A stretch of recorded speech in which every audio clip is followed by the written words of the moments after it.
Welcome to the Healing Movement Podcast. Hi, my name is Dr. Grove Higgins, your host for these discussions on optimal performance, healing, and thoughts on living the good life. Let me introduce you to Dr. Trent Claypool, as well as Coach Pat Marques. We're all part of Neuroathlete Clinic, located here in Monument, Colorado. We all have our coffee, and so we're all ready to go. So today we're going to discuss a very important issue that is facing a lot of people right now because of the time of year, the holiday blues. We'll discuss the difficulties many are facing because of COVID crisis that is also overlapping this time of year, and how it's affecting all of us and maybe making the blues a bit bluer. Yeah. And finally, we'll discuss what you can do about this, both from Dr. Claypool's perspective as well as Coach Pat Marques. So to start off with, I did a study, a quick search this morning on Google, typed in holiday blues, and 100% of the first 15 pages were all dedicated to mental health. And the very first search result that popped back was the SAMHSA, the government website for Substance Abuse and Mental Health Services Administration. And specifically, it popped up to their helpline and their suicide prevention page.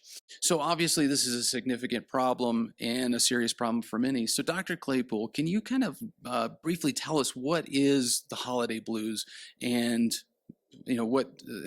let's just start with, what are the holiday blues? Yeah, you bet. So the holiday blues, you can think of like a little bit like an adjustment disorder. So where, something like depression or anxiety that becomes clinically significant is present across circumstances. Adjustment disorder type presentations come to us when we're presented with certain types of stressors. One of the things that happens with the holiday blues is that we have expectations for what the season's supposed to be like. Oftentimes it's supposed to be joyous and cheerful and happy.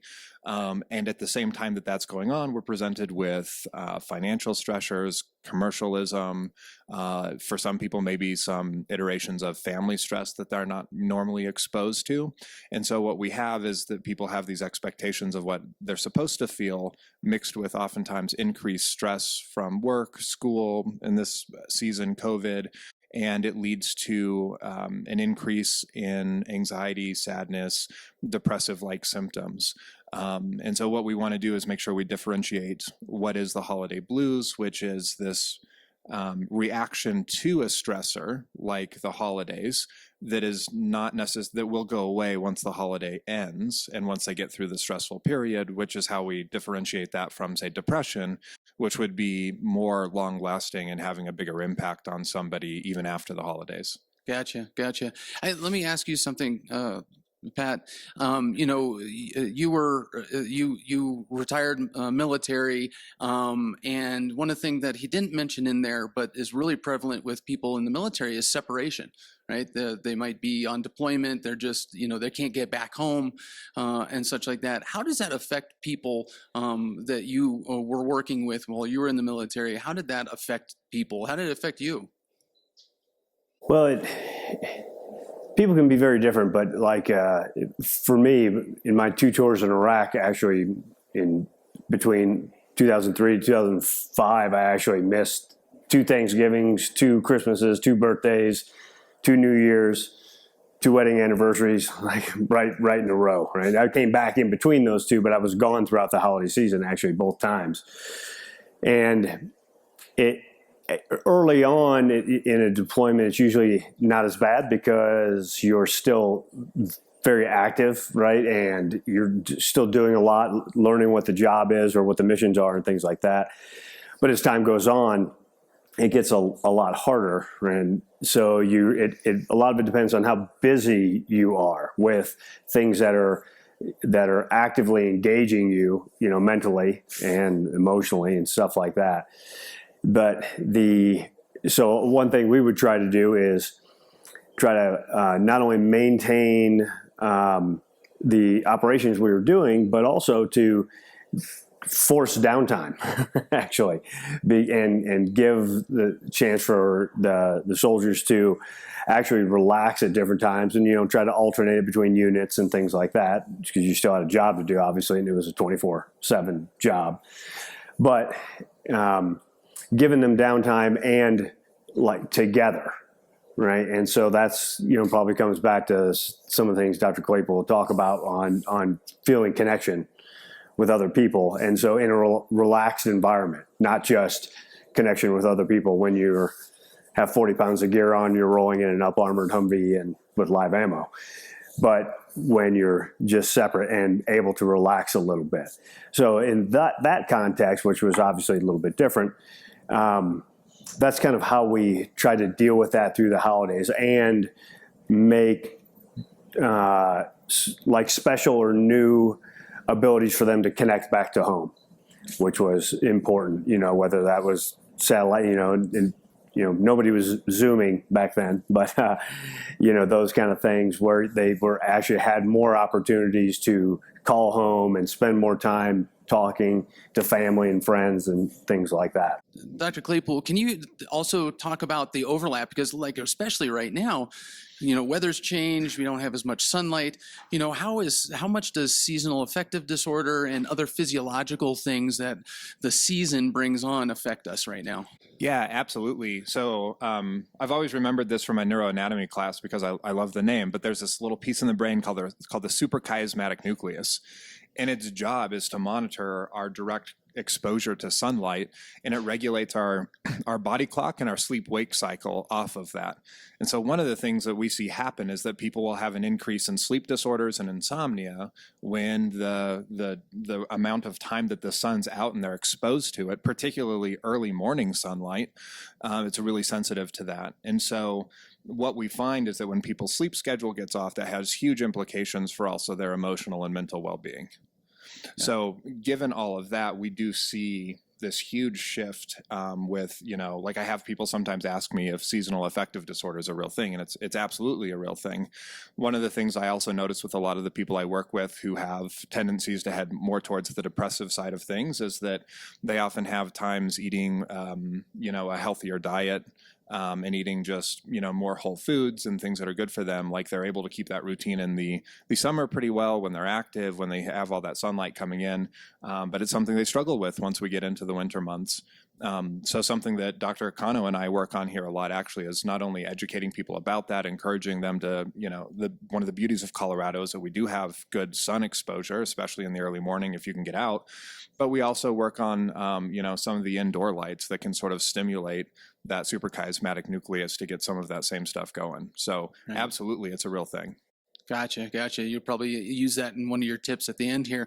And from the standpoint of activities, right, weather's down, so we're not as active anymore, at least not outdoors and such like that. I know that for myself, I lived in upstate New York while I was doing my doctorate, and the changes in sunlight were profound. It affected my mood, and I didn't realize it until we got back. So let's shift gears just a little bit.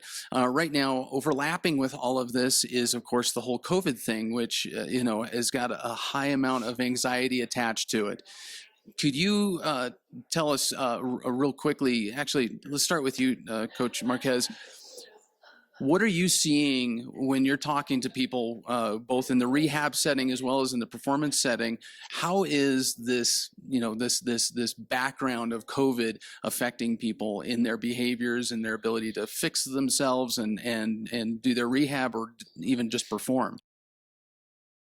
Well, in some ways it's kind of similar for both groups, the kind of exercise therapy group / rehab and then the athletes in performance training. So a lot of the athletes in this year have not competed nearly as much, if at all. Like some haven't, or have had seasons change, or like less tournaments to go to and things like that.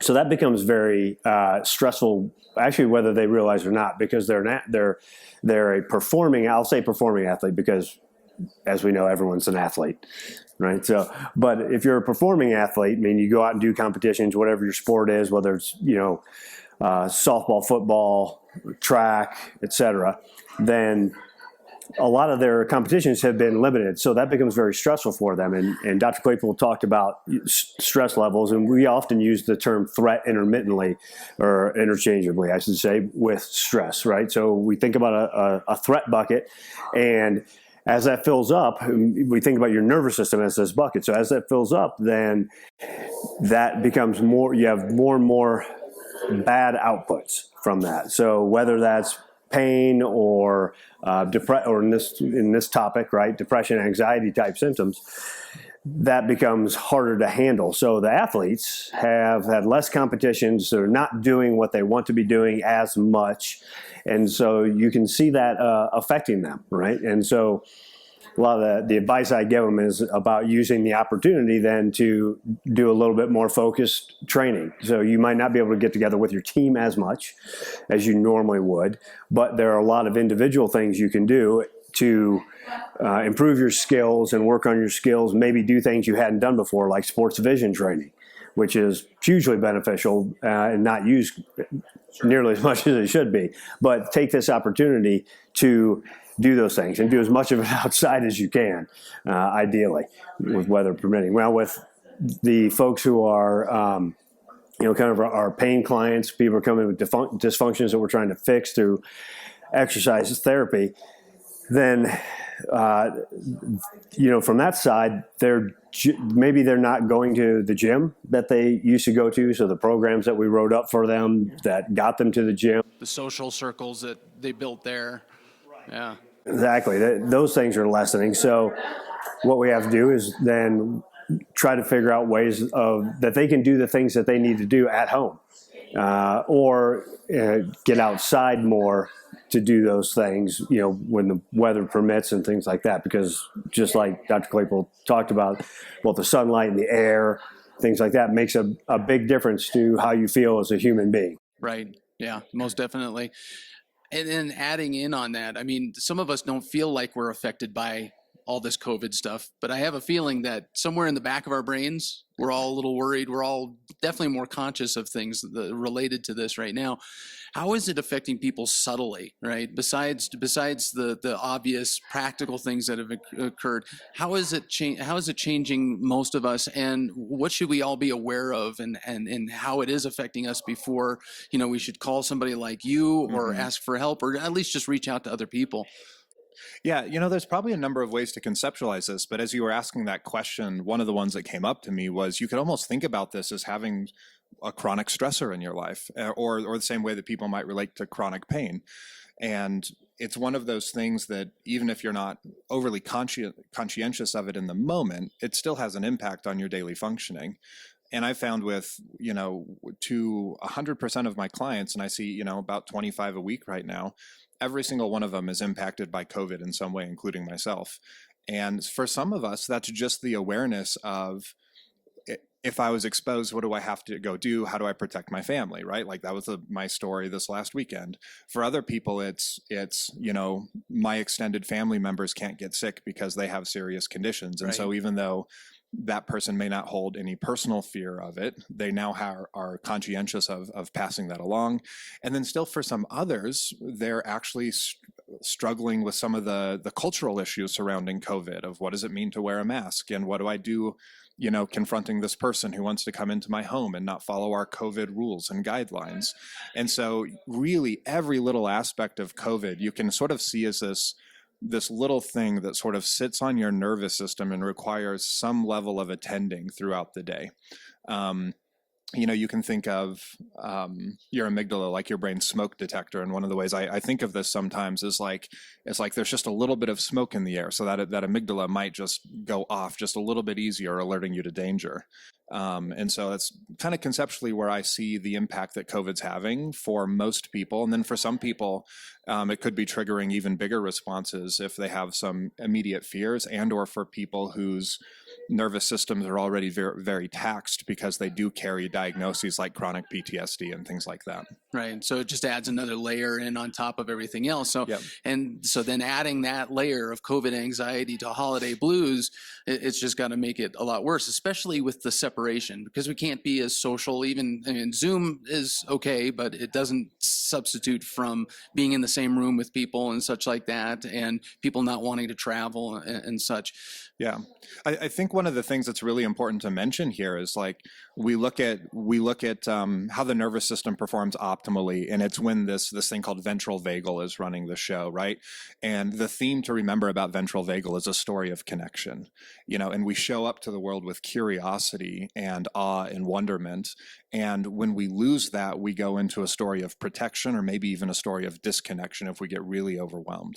And when we look at the story of connection, for the vast majority of us, personal touch is one of the ways we get there with safe people, whether that's a hug or some form of intimacy with your family. And so I've been actually really big on telling people to do things like, getting massage work done, making sure that you're cuddling with your animals, making sure that you're very protective of safe touch with the people who are in your COVID bubble.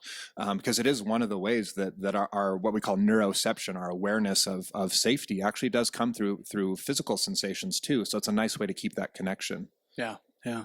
Well, let's transition into getting some practical things on the table that people can start doing today. We'll start with you, Coach Marques. What are 2 things that you think on a practical basis that people can start doing today to help them offset these holiday blues, as well as this anxiety, this overlapping anxiety from COVID? Well, the first would be to start exercising if you're not exercising, and keep exercising if you already do.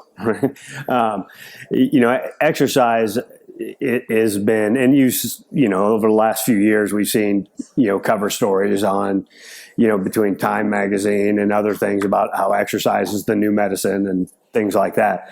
But that's because we're doing a lot more studies on it. And, a lot of those studies show that for things like depression and anxiety, that consistent exercise is as good or better than a lot of neurotropics, things that try to modulate anxiety and depression. So that in and of itself is probably the number one thing. And it does several things for you that, besides just keeping you in shape and looking good, or whatever goal it is you're exercising for, right? And the amount of from a neurological standpoint, the oxygen to your brain and how well it's oxygenated, it improves when you do a lot of exercise. And there's probably more studies on aerobic exercise than there are on resistance training, but more and more are actually starting on resistance training, which is pretty cool, on how much it helps the brain in a lot of different ways. But aerobic training specifically has been studied quite a bit, and that allows a better blood flow to the brain, so more oxygen perfusion to the brain, which allows for clearer thinking, which allows for let alone the hormonal effect that happens from that, endorphins, from exercise. But it really basically, when we use our same analogy, it reduces the threat bucket, right? It brings those levels of threat or stress down through physical exercise. Now, the advice there would be, if you haven't been doing a lot, don't go crazy right off the bat, right? Ease into it. Even if you're getting out and doing daily walks at a good pace, this is assuming obviously that everything's pain-free, but just getting outside whenever you can to get walks in, or if you do other levels of aerobic exercise, whether it's biking, which for the vast majority of the year we can do, at least here in Colorado, right? The weather's not that bad here in most areas, but or running, if you enjoy running, or any other form of cardiovascular exercise would be really good. And resistance training is also great, and for a lot of different reasons.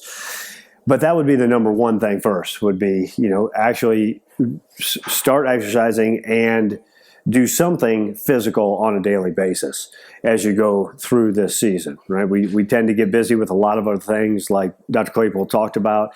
We're holiday shopping. Of course, a lot of that's online right now, right? So we are sitting in front of computers of, or electronic devices so much more now that we are not getting around and moving as much. So if you take a focused effort through this holiday season to be more physically active, and of course you can contact us if you need ways to figure that out, but that would be the number one thing. The second big thing I would say is that make sure you're getting the right amount of sleep as well. It can be kind of weird this time of year as light changes, and when we talked about sunlight earlier, that's a really big deal. And of course, with devices that we're on, and we're on later in the night as we binge watch Game of Thrones through the holiday season, things like that, we're getting a lot more of that blue light. So, I mean, those are some of the things that I specifically do is use blue light blocking glasses at night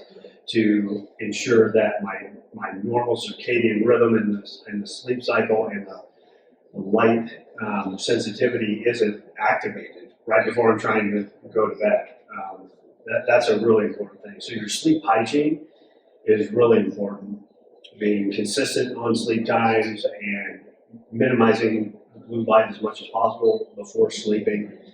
Those things that would be the second big thing I would recommend. Excellent. All right, Dr. Claypool, two practical, simple things that people can start doing today to keep the holiday blues to a minimum and offset some of this COVID anxiety. Yeah, so I'll make these pretty specific so that they're easy to institute as a practice. So one of the things I want people to take from this is learning how to show up in that story of connection. And I think in order to show up in that story of connection, what we have to do is we have to let go of our internal and external judgments about how things are supposed to be. And so what we're going to look at is not what thoughts should you have, but how should you relate to your thoughts. And that comes out of this thing called acceptance and commitment therapy, where they did all these deconstruction studies on what makes cognitive therapy work. And we thought it was changing to the right thoughts. Well, then we did these studies where we deconstructed the therapy and we took those out. And it turns out that people still got better if they just monitored their thoughts. So it's like, okay, what's really happening here? So what we've learned is it's how you relate to your thoughts that matters, not necessarily what you're thinking. So that's one of the first huge takeaways. What you're thinking does not necessarily predict your success. It's how you relate to that thought. So if you have the thought, I'm incapable of having a good holiday season, this holiday season's going to suck, that is going to happen then if you believe that thought, if you treat it like it's your truth. But if what you can do is have that thought and ask yourself, what's the nature of this thought and how does it behave? Is this thought useful? Well, we can identify that thought's not coming from a place of connection. We can identify that that's probably coming from a story of protection. And so once we can identify that it's a not useful thought, the power of that thought tends to disintegrate a little bit. And then we can ask, how does that thought behave? Is it critical or is it connecting? Is it curiosity? And so connection comes from curiosity and openness. And so what we want to do is we want to cultivate thoughts that we can relate to in a way of openness and curiosity. And that's what helps us connect with other people in this world. And it's what helps us show up to ourselves and our own feelings and our own experiences in a way where we can relate to that without increasing our stress.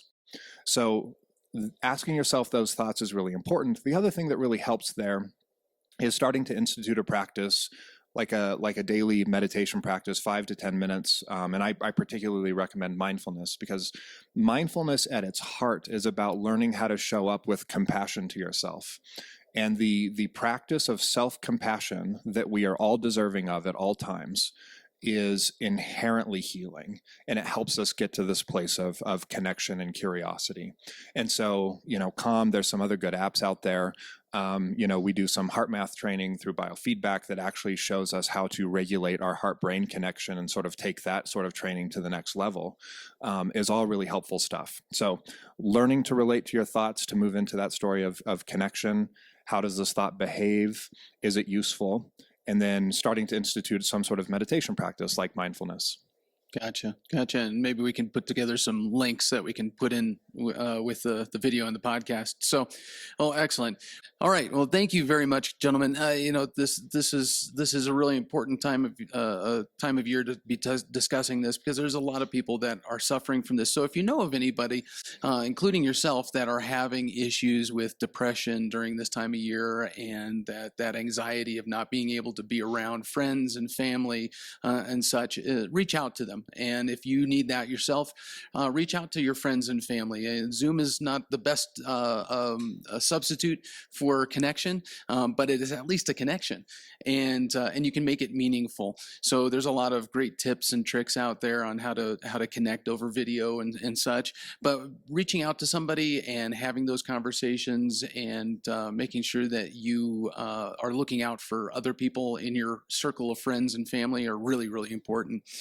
So reach out to them. But if you're having those situations where depression and feeling lethargic and having those problems, that the holiday blues, if you go on and look, you can look at all the symptoms and everything, reach out to somebody like Dr. Claypool or Dr. Blair Cano about those types of things. So that way you don't have to suffer during this holiday season, and maybe they can actually help make it better and turn the corner for you for next season as well. So anyway, Coach Pat Marques and Dr. Trent Claypool and myself, Dr. Grove Higgins, here with the Healing Movement Podcast. Thanks for joining us. Thank you.